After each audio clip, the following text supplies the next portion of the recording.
गडचिरोलीतील आरमोरी वनपरिक्षेत्र अंतर्गत मौजे इंजेवारी येथे मागील 4 ते 5 दिवसापासून हत्तीच्या झुंडानं थैमान घालून मका आणि धान पिकांचं प्रचंड नुकसान केलंय। या घटनेची माहिती मिळताच माजी खासदार डॉक्टर अशोक नेते यांनी घटनास्थळी भेट देऊन शेतपिकांची पाहणी केली। या घटनेची माहिती मिळताच माजी खासदार डॉक्टर अशोक नेते यांनी घटनास्थळी भेट देऊन शेतपिकांची पाहणी केली।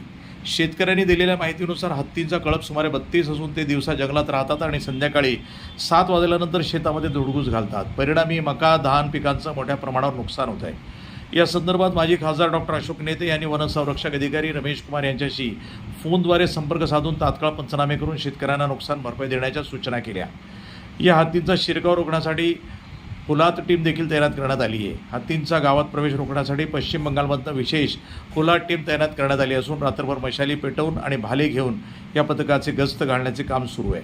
वन विभागानेही सतत गस्त घालण्यासाठी अधिकारी आणि कर्मचाऱ्यांची ड्युटी लावली आहे। गावामध्ये जनजागृती मोहीम राबवून नागरिकांना सतर्क राहण्याचं आवाहन करण्यात आलं। प्रतिनिधी माणिकचंद रामटेके, NTV न्यूज मराठी, गडचिरोली।